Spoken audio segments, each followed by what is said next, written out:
Hello, welcome to my channel. Today we're looking for Bertha Louise Burke. She went missing 1970 from Port Angeles, Washington. Wonder what day of the week it was. What day is February 20th, 1970?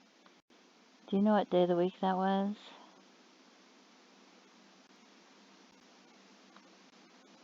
Day of the week.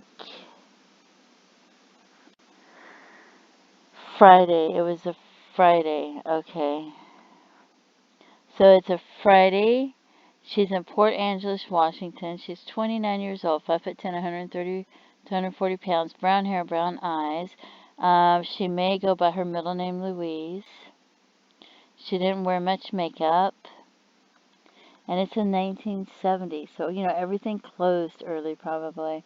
I know when where I lived, the area that I lived in, like, the stores closed at, like, 5 o'clock, so I can't imagine her going anywhere. So it says that she left home sometime after midnight, leaving her 3 children between 2 and 6 years old alone.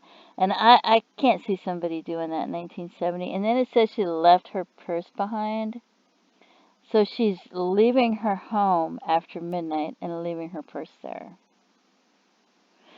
She was in the process of getting a divorce at the time of her 1970 disappearance and was seeing another man. See, and to me, the man would have came to her house. She wouldn't have left. No way. Police, and not leaving her purse behind? I don't think so. Police have named her husband, Douglas Burke, as a person of interest in her disappearance. And that would make sense, because then she wouldn't be leaving the house and leaving her purse.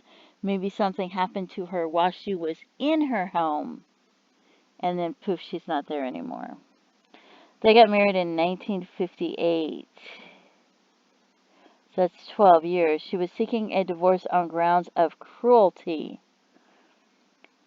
33 years after she disappeared, investigators searched for her body with ground-penetrating radar and cadaver dogs and concentrated on the driveway of her former home and a parking lot behind his place of work. They thought there was something there, and they dug and they didn't find anything.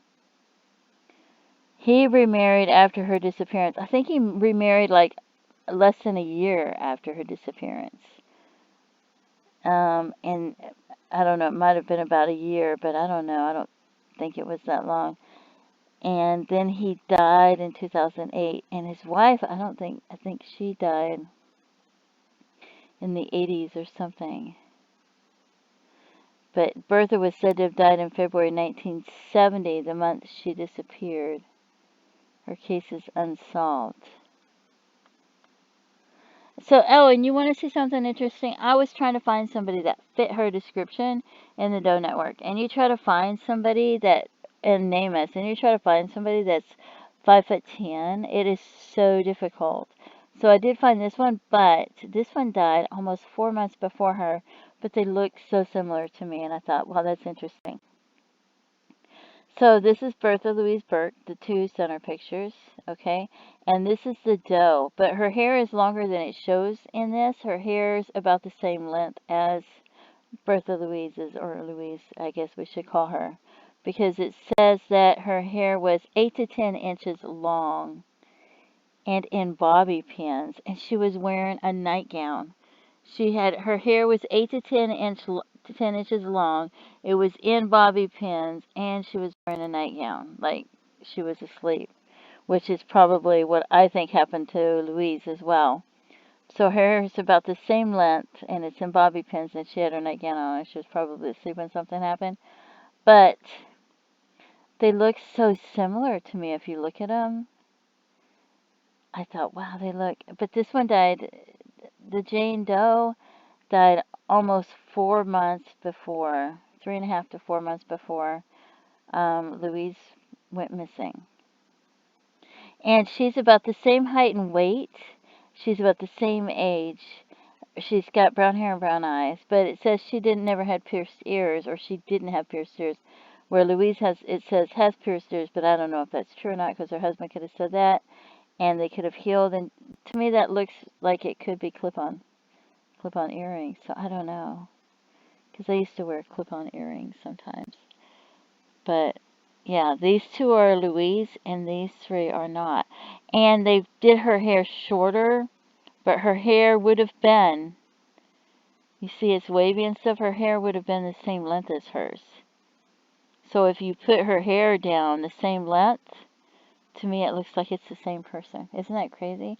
But to this Jane Doe, like I said, she died almost 4 months before Bertha Louise went missing. Isn't that strange? I thought it was. And she was found in Florida, so, in a trunk. Wrapped up. They wrapped up her tall, thin body and stuffed it in a trunk. And she was found in Florida, like somebody dumped her out of the car. So, and it was near where you could see it in a busy restaurant, Oyster Bar parking lot. Somebody dumped her out of the trunk, and they had killed her. I think they hit her over the head and strangled her or something. I don't know. But, and it said she was likely born. Doesn't mean she was. In the southeastern part of the country, and lived in the northern southeastern states for several years preceding her death. So it's not going to be her, but sure looks like her to me. So, and then I tried to find people that fit Bertha Louise Burke's description, but I couldn't. There's one in Wisconsin from 1966 to 1971. And then there's one in Lane County, Oregon that could be almost anybody. But there was a girl that went missing in near Lane County, Oregon, and they found some of her personal items near there. But there's like, what, 3 does in Lane County, Oregon, I think. So, I don't know if you have... She's beautiful, isn't she? I love this photo. And I love this photo. They're really awesome. But...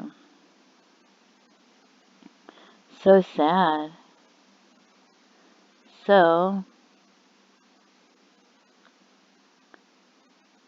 if you have any information, maybe you have friends that have been talking over the years and they've said things, and you don't know if the police are aware of the information, and you don't know if it's even true.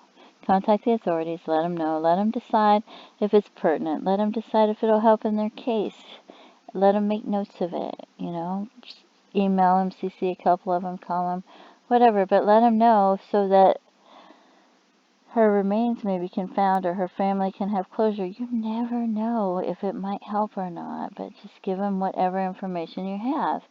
And don't forget to pray for her loved ones and her family. And thank you so much for tuning in, and feel free to leave comments. Have a great day. Bye-bye.